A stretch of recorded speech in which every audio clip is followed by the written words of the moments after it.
मेलकारी पुजारी. मी इयत्ता नववी ब वर्गातून आहे. मी आज मराठी भाषा गौरव दिनानिमित्त एक छोटीशी एकांकिका सादर करणार आहे. एखादा हॉरर शो किंवा भीतीदायक सिनेमा आपण माहिती सुचवून परत परत बघतो आणि स्वतःला घाबरून घेतो.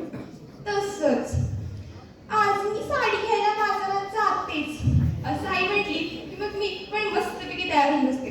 बाबांनी तर यातून कधी सपशेल नावं घेतली. लग्नानंतर कधी एकदा गेले होते म्हणे आईसोबत साडी घ्यायला. एका साडीसाठी 3 तास फिरले होते. आईला कोणता कलर हवाय कुणालाच कळेना. शेवटी एकदाची ती साडी घेतली आणि मग खुश म्हणत बाबा घरी आले तर बाबा म्हणतात कसे, लग्नाला मुलगी बघताना देखील मी एवढा विचार केला नसेल. असं म्हणून बाबा थोडे निवांत झाले तर आई दुसऱ्या दिवशी लगेच तयार होत असती साडी बदलायला. यावेळेस मात्र बाबांनी व्यवस्थित कागदावर बाजाराचा नकाशा काढून दिला आणि म्हणाले जा. मग आई एकटीच गेली साडी बदलायला. परवा मी, आई आणि रेखा मावशी गेलो होतो साडी आणायला. दुकानात गेल्या बरोबर आईने ऑर्डर सोडली. गुलाबी आणि ऑफ व्हाईट कलरच्या साड्या दाखवा. 800 ते 900 पर्यंतच्या. मग काय गिराईकाने एवढं अचूक सांगितले म्हणल्यानंतर दुकानदाराने गुलाबी आणि ऑफ व्हाईट कलरच्या साड्यांचा ढीगच मांडला. त्या ढिगात वाकून आम्हाला दुकानदाराला बघावं लागलं.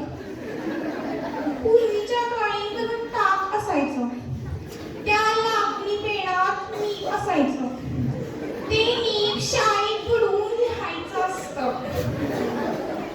हा त्या शाईचा कलर हवाय ना तुम्हाला? दुकानदार म्हणाला.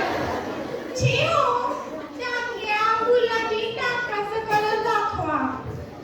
आई म्हणाली. तेवढ्यात मावशी म्हणाली, सोलकडी कलर हो, नारळाची थोडी जास्त असलेली सोलकडी. ती कोकणी आहे ना? तसा नाहीये बाई. दुकानदार म्हणाला. मग याच डिझाईन मधला चटणी कलर दाखवा. हा घ्या बाई, हा घ्या. हे काय?